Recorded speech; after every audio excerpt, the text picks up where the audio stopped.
Welcome to another episode of Talking with Docs. I'm Dr. Brad Weening. And I'm Dr. Paul Zalzal.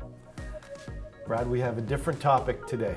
Okay. One of our viewers asked us to do a video on how to become a doctor, how to become a physician. Okay, so today's video is going to be 3 hours long. Yeah, a lot of hands-on stuff. For sure. Complicated topic, but certainly we can give some general guidelines to try to increase your chances of getting in, which is really probably the biggest challenge in figuring out what you want to do. Sure, and keep in mind that depending on what part of the world you live in, it's going to be a little bit different. But generally, there's some similarities across the world about what the training involves to become a physician. Fair enough. How do you know, so what if I don't like blood, Paul? Forget it. No, I mean, I hear that a lot. I want to be a doctor, but I don't like the sight of blood, mostly for my kids. I have 4 kids. Guess how many want to be a doctor? 0. 0. Yeah. I don't know. Maybe I'm not selling it well at home. I'm not sure. But basically, there's different types of medicine. You can be a surgical physician or a non-surgical physician. So if you don't like the sight of blood, there's still a career for you in medicine if that's what you're interested in. Absolutely. Hey, I don't like people. Yeah, there's a career. Yeah, sure. I mean, there's pathologists, there's radiologists. You're not dealing with patients on a regular basis. Well, and even within healthcare, there are still other disciplines that are not specifically physicians. So whether it's nursing or physiotherapy or whatever, you have to try to find out where your sweet spot is. But today is going to be about becoming a doctor. So the first thing is there are very basic general requirements, and that typically includes either finishing high school in some countries where you go straight from high school into a pre-medical school program, or in North America where it's more common where you get undergraduate university experience and then apply to medical school. So you have to meet the basic standard requirements and have a minimum standard mark of some sort. Sure, and so anyway it's generally you've got high school, then you've got some sort of pre-med program. Even if you get into the med school directly out of high school, it's still a pre-med period of time where you learn some of the general stuff. Yep.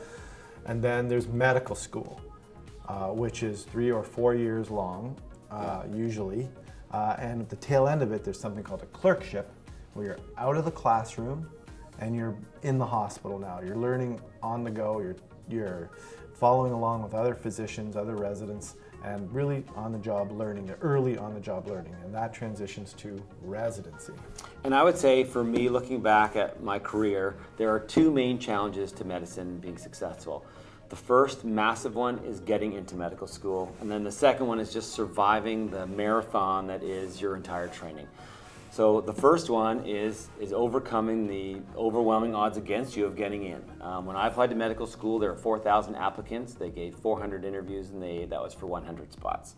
And it's much harder, I would say, nowadays to get in. I probably wouldn't get in. Yeah, I agree. It is difficult to get in, and the marathon that Dr. Weening's referring to really, I would say, is the residency program. So you finish medical school and now have to do residency, which is more on-the-job training. You're getting paid for it. Yep. Not much, but you're getting paid, and it's somewhere between 2, 5, or 6 years of on-the-job training, and you're really balancing that point where you're trying to learn and you're completely sleep deprived at some point, and trying to know when, where's the threshold here where I gotta sleep before I can learn anymore, but I gotta keep learning so I can't sleep.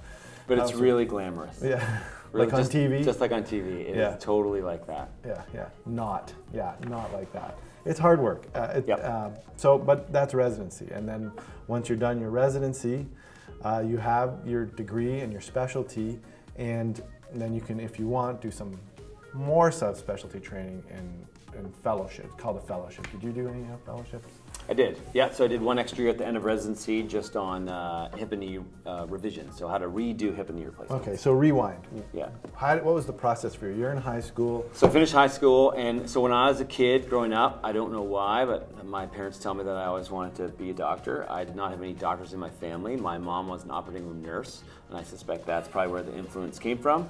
But I really didn't know much about medicine, and then finished my undergraduate degree where I did basic sciences like a lot of people that do apply to medicine do. And then once I got to medical school, to be very honest, I thought I wanted to be a family doctor, and went to a family doctor's office, and there were just too many runny noses and sore throats, and I didn't want to do that.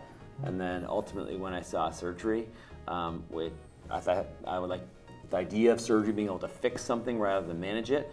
And then originally I wanted to be a general surgeon, and truth be told, on my rotation in orthopedics was actually with Paul. He was my senior resident.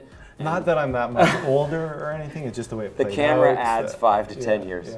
Photoshop, We it's were on fine. call together, and there was a kid with a broken arm that was very crooked, and we straightened it, put it in a cast, and he said, hey, I think he should become an orthopedic surgeon. So Because misery loves company.